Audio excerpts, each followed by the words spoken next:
Niveau 699. Ce Azure Deep, un endroit pour se détendre, ton havre de paix parfait. Bienvenue à l'Azur. Le niveau 699 est le 60e niveau des backrooms. Description. Le niveau 699 est un refuge sûr qui a acquis un statut mythique, connu seulement par des rumeurs et de vieilles légendes, avant la découverte des bassins Azur le 18 novembre 2015. Il est presque impossible d'y entrer, nécessitant de nombreuses étapes difficiles, avec une entrée limitée depuis des niveaux dangereux ou d'autres niveaux difficiles à franchir. La seule façon fiable d'accéder à ce niveau est de passer par le système ferroviaire de la gare du niveau 154 via la ligne Néon.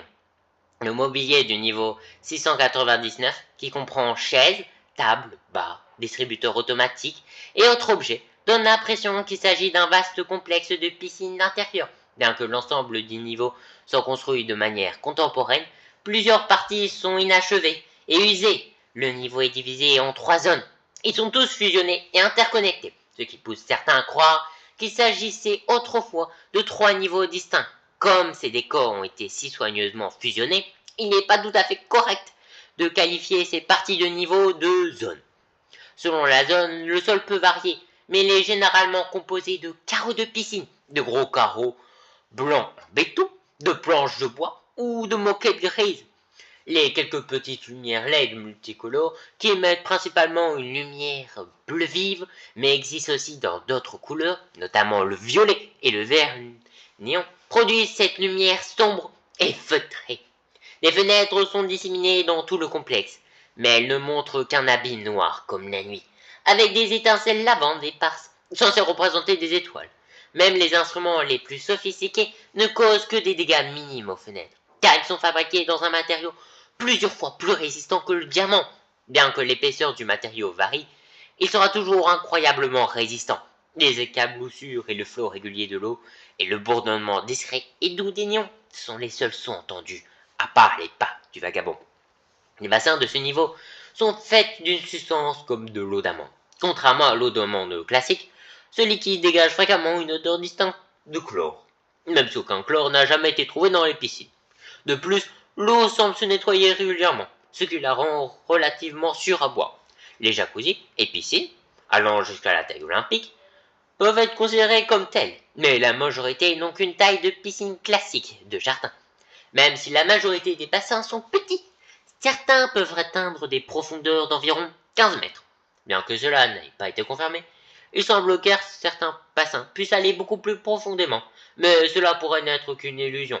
Certaines piscines incluent également un éclairage néon, mais si l'une de ces lumières se détache et provoque un danger électrique, cela pourrait être très dangereux, causant électrocution. Heureusement, cet événement a très peu de chances de se produire, et c'est la menace majeure à ce niveau. Le niveau a aussi une sorte d'isolation. Même si cela ne fonctionne pas très bien, le vagabond ne pourrait pas trouver d'autres êtres vivants dans le niveau après son arrivée. Le vagabond se réveillera sans rien du tout. Mais des objets, comme des vêtements ou de l'équipement, resteront présentes. L'effet disparaît après environ 14 heures de navigation sans but, permettant aux gens de communiquer et d'émerger des colonies et avant-postes.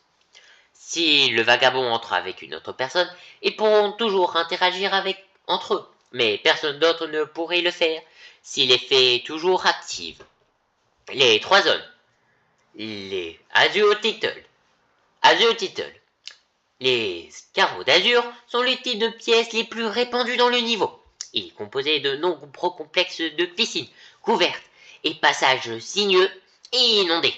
Les murs, le sol et le carrelage classique de la piscine sont tous présents, mais les lumières bleues intenses les font briller d'un bleu éclatant.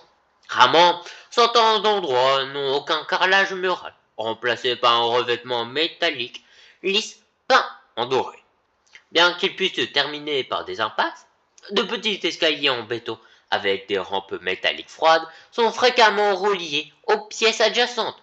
Un enchevêtrement de toboggans, de flotteurs et d'autres objets que l'on trouve normalement dans les parcs aquatiques des front rooms composent les complexes de la piscine de cette zone.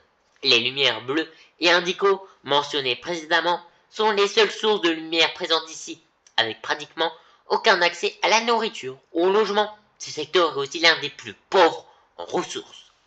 Cette région est de loin la plus froide, variant souvent de 7 degrés à 18 degrés Celsius, rendant l'hypothermie extrêmement fréquente. Il est conseillé de faire un effort immédiat pour trouver un autre endroit. Mobispa. The Mobispa. Parmi toutes les divisions, The Mobispa, la seconde est la plus sûre et la plus ingénieuse. Cette zone est remplie de distributeurs automatiques et de barres de snacks, ce qui garantit un approvisionnement constant en nourriture pendant de longues périodes. Un verre de thé glacé, le plus souvent du thé au gingembre et citron, apparaîtront parfois sur l'un des mini-tables proches lorsque les voyageurs ne sont pas là. Ces boissons apparaissent d'une manière inconnue, mais on suppose qu'elles le font d'une manière anormale. De plus, il existe généralement des distributeurs automatiques dans cette zone qui proposent une variété de snacks, boissons, forfaits, repas et autres nécessités. Il suffit d'appuyer sur le bouton pour recevoir ces produits. Il ne nécessite aucun paiement pour fonctionner. L'éclairage est un mélange de bleu marignon et de violet. Quelques grandes lumières LED flottantes de différentes couleurs, principalement dans les tons de vert, orange ou rouge, sont utilisées pour embellir les piscines. Au bord de la piscine, des chaises de spa grises ont été réparties uniformément. Une lumière orange intense émane de faux bougies placées le long du bord de la piscine en béton. Il y a des lampes éparpillées partout, mais aucune ne s'allume. Le fouillis de briques de pierre disposées de façon désordonnée est séparé par des piliers métalliques sur les murs. Des planches de bois froid d'Ipécia sont solidement fixées au sol. Le sol, d'ailleurs, est incroyablement glissant à cause de sa liseté, ce qui pourrait endommager si l'on trébuche dessus. Et si la température est aussi la plus confortable et constante, avec une moyenne typique d'environ 24 degrés. Les bassins violets. La troisième zone et dernière région, souvent appelée les bassins violets, se compose d'une série de passages étroits et sinueux, recouverts de moquettes, avec de petits étangs chauds situés aux côtés des allées. Les murs sont en béton blanc uni et un papier peint à motif nuage est fréquemment utilisé pour les recouvrir. La majorité des piscines de cette région sont des bains remous, ce qui rend l'air extrêmement humide. Bien que les températures exactes n'aient pas été encore enregistrées, la région est généralement chaude. Même à des niveaux de température élevés, la moquette et les murs restent toujours secs. Cela s'explique par le fait que ces surfaces sont extrêmement absorbantes, absorbant la majorité, voire la totalité des types de fluides qui y sont en contact. Malgré de nombreuses tentatives pour percer les murs et le sol de la zone, l'endroit où cette eau disparaît n'a pas été localisé. Des panneaux de sortie verts sont partout, mais ils mènent rarement à quelque chose et pointent fréquemment vers les murs ou même le plafond. Les lampes de la piscine sont les seules qui fonctionnent dans cette région. Ils projettent une lumière violette étrange sur la zone, en éclatant d'un lavande brillant. Des bouches d'aération peuvent se trouver autour ou même à l'intérieur des piscines, mais elles ne présentent aucun symptôme de rouille ou de décomposition. L'effet 699, un effet secondaire étrange de vivre au niveau 699 est l'incapacité à ressentir une quelconque inconfort ou douleur. Les errants ne ressentiront ni faim ni soif, même si de longues périodes passent. Cela peut sembler bien au début, mais si on ne mange pas, on risque quand même de mourir de faim. Ils tomberont simplement au sol et perdront progressivement connaissance s'ils ont souffert de faim assez longtemps. Pour éviter cela, il est fortement conseillé de noter quand l'un a mangé, bu ou dormi pour la dernière fois. Des errants ont été observés agir normalement malgré des blessures graves. Cependant, si la blessure n'est pas traitée, elle disparaîtra tout de même à cause d'une perte de sang ou d'une infection. Le niveau 699 procure aussi une forte sensation d'euphorie à l'entrée, éclipsant généralement tous les autres pensées que les vagabonds avaient eues auparavant. Cela fera que le vagabond résidera dans le niveau jusqu'à sa mort inévitable. Les vagabonds à qui on a demandé de partir deviennent généralement agressifs. Il est donc préférable de les laisser rester dans les limites du niveau. Beaucoup ont remis en question la sécurité du niveau 699 en raison de ses effets anormaux, mais aucun danger réel n'a encore été découvert. Découverte et journaux de bord. Ci-dessous se trouve le journal de découverte du niveau 699 et d'autres journaux qui ont été affichés. Journal de découverte. Alors que j'ai découvert le paradis. M. Pourquoi diable nous ont-ils envoyés au niveau 951 d'ailleurs? Car, honnêtement, je ne sais plus. Je suis tellement fatigué. On entend Mathéo soupirer bruyamment. Eh bien, autant finir maintenant. Car, pas question. Je veux juste, pour se détendre, je ne veux plus suivre leur exemple. Qui se soucie de la sortie? Il n'existe probablement même pas. On n'entendait pas. M. Eh bien, attends. Qu'est-ce que c'est? K. Et maintenant, M. Je vois ça. Bleu, de la lumière. K. Hein? C'est étrange. Il n'y a aucun rapport de lumière bleue dans ce niveau. Je ne pense pas que ce soit la nouvelle section de ce niveau, cependant. M. Mais qu'est-ce qui te fait dire ça? K. Bof. Intuition. M. Non, tu veux dire la méthode très scientifique. K. Chut. Bref. Devrait-on, eh bien, entrer? M. Ça pourrait être dangereux. K. Nous sommes dans un niveau de classe 5, maths. Ça ne peut pas être plus dangereux que ça. M. Très bien, très bien. Si ce niveau est dangereux et que l'un de nous meurt, c'est de ta faute. Je suis au courant. On n'entendait pas. Waouh, c'est très joli. Ça pourrait être un piège. Soyons prudents. Attends, c'est le niveau 699. Ce n'est qu'une rumeur. Ça peut pas être. Réfléchis. Entrée bleu néon depuis le niveau 951, environnement PC, des diapositives et tant d'autres choses. Cela correspond littéralement parfaitement à la description du niveau 699. Je ne me sens même plus fatigué, je me sens super bien en fait. Pareil. Et il y a de la nourriture et de l'eau. En fait, foutu cette mission. Nous ne retournerons pas au niveau 951. Et tu sais quoi? Je reste ici pour toujours. Je reste. Je ne veux pas partir. Je ne veux pas partir. Je suppose. Je vais arrêter ce journal maintenant. Enregistré le 18 novembre 2015. Journal récupéré. Relaxation. Ah, cet endroit est génial.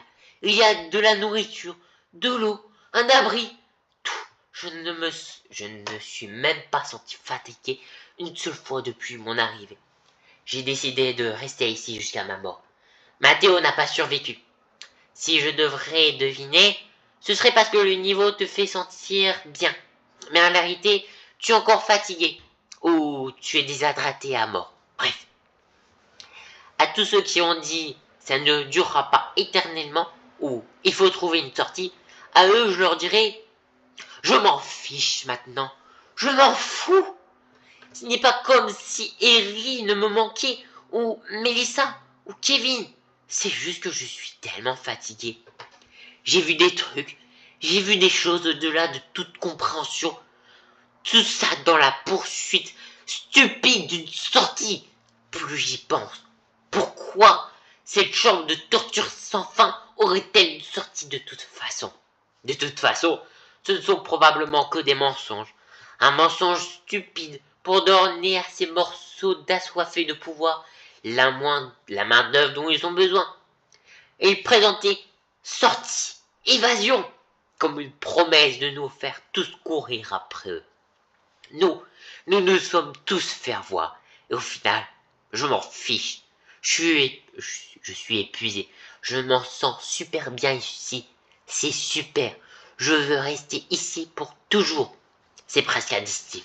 Vraiment, je préfère rester ici à courir après un peu d'illusion. Je préfère rester dans un beau mensonge que de regarder une vieille vérité. Je préfère vivre dans une belle vie fondée sur des mensonges plutôt que d'affronter un sort horrible en quête d'une échappatoire. Je me fiche de combien cet endroit me ronge lentement l'esprit. Je me fiche que cet endroit me fasse du mal petit à petit. C'est juste, quelle belle pose de tout ce bazar. Et même si je meurs, je ne souffrirai pas. Il n'existe pas de paradis dans cet enfer sans fin. Mais c'est vraiment très proche.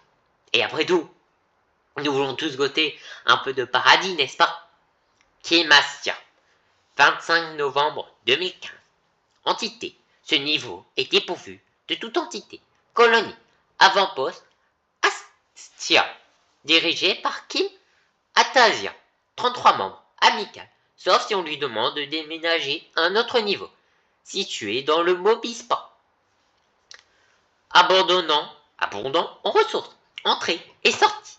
Entrée. Passer 3 à 4 mois sur la ligne néon de la station 154 finira par faire passer le train sans écart à ce niveau. Trouver une porte violette néon au niveau 799 mènera ici. Atteindre le sommet d'un pilier métallique excessivement haut à la périphérie du niveau 459 vous téléportera ici. Des tuyaux néons de plus en plus lumineux au niveau 2 mèneront ici. Entrer dans une zone anormalement intacte au niveau 851 avec des néons bleus mènera ici. Survivre à l'événement distorsion au niveau 914 sans subir de blessures mentales mènera ici. D'autres entrées ont été proposées, mais aucune n'a été encore affirmative. Sortie. Attendre 3 à 4 mois dans le train néo à son arrivée vous renverra à la station 154. Des fenêtres blanches lumineuses vous envoient au niveau 39. Il y a une probabilité astronomiquement faible d'être envoyé au niveau 399 en se connectant dans un distributeur automatique. Réveille-toi.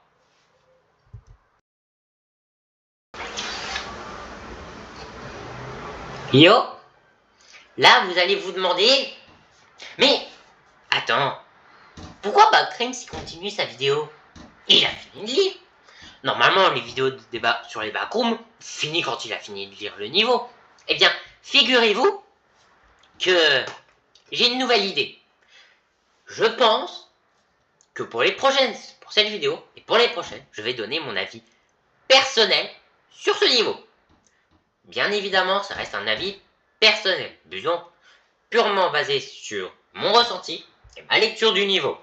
Évidemment, cela va s'appuyer sur des points objectifs, mais il ne faut pas prendre ça comme un avis absolu ou purement objectif basé uniquement sur la lecture. Évidemment, je filtrerai avec mes propres filtres, mais j'essaierai du mieux possible de vous résumer ce que je trouve bien dans ce niveau. C'est ce que je peux trouver un peu dommage, nul ou sous-exploité dans ce niveau. Le niveau 699, ce Deep Azure, je trouve ce niveau très bien. Il faut le dire, je trouve ce niveau bon. L'idée de mélanger des piscines avec un côté néon un peu nuit, un néon un peu nuit, un peu fête, ça fait son charme. Ça fait très clairement son charme. Certes, l'idée d'utiliser des piscines, on connaît, on a déjà vu énormément. Les néons aussi, l'idée de jouer sur un niveau sur les néons, c'est déjà vu. Mais le mélange des deux dans ce niveau est plutôt correct. C'est plutôt correct et bien fait. D'autant plus que l'idée de vouloir résumer dans l'article le niveau autour de 3 zones, je trouve cette idée plutôt correcte. Originale, mais vachement, pas forcément originale, mais vachement correcte. Dans l'idée de raconter et de décrire le niveau. Même si ces 3 zones ne sont pas vraiment à proprement parler des zones différentes, l'idée de créer 3 parties pour parler des différentes zones du niveau est très bien trouvée, plutôt intéressante pour une lecture. L'idée, ensuite, le plus intéressant dans ce niveau, à mon avis personnel, en plus de l'apparence et du style que ce niveau dégage, c'est son absence de dangerosité. Ce niveau est sûr, très très sûr. Il n'y a ni entité, ni risque environnemental, mis à part une risque d'électrocution, ni danger il y a très peu de danger. Il n'y a quasiment pas de danger. Tu peux trouver facilement de la nourriture, de l'eau et des endroits pour te poser. Mais, en plus d'ajouter ces effets extrêmement positifs, ces caractéristiques très positives, il y a l'effet du niveau 90. Il y a l'effet du niveau. L'effet 699, qui rend ce niveau dangereux. Car cela empêche de ressentir faim, soif, car cela empêche douleur et inconfort.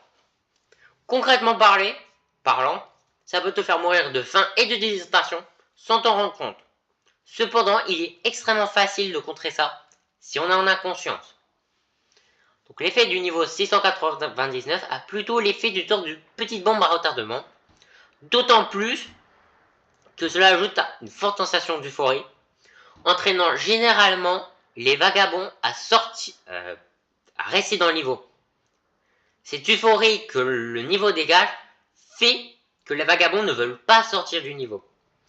Les journaux de découverte sont un ajout qu'on peut trouver assez basique, ou plutôt fade dans d'autres niveaux, mais celui-là est assez intéressant, car ça nous permet justement d'exploiter le niveau 699 à son plein potentiel. Car c'est une description de deux personnes qui rentrent dans le niveau. Au début, cherchaient une sortie, mais après avoir rentré dans le niveau 699, ils ressentent cette euphorie et ne veulent plus partir. Ils se sentent tellement bien qu'ils ne veulent plus partir. D'ailleurs, l'un des deux est sûrement mort à cause de l'effet en ne ressentant plus aucune douleur. D'autant plus, sachant les colonies, il n'y en a qu'une. Il y a uniquement 3 personnes dans cette colonie. Ça peut sembler plutôt peu pour un niveau qui n'a ni entité, ni risque environnemental important, ni même manque de ressources. C'est un niveau plutôt sûr et sécurisé. Mais cela est entraîné à la fois par l'autosabotage de vagabonds qui peuvent mourir tout seuls de faim et de déshydratation, mais surtout et principalement grâce aux entrées et sorties, qui c'est l'un des points clés de ce niveau. Les entrées de ce niveau sont extrêmement dures à atteindre.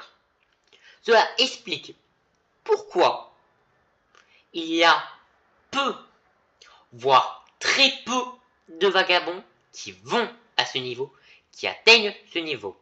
En plus de ne possiblement jamais y sortir, il y a cette idée que c'est très difficile à atteindre.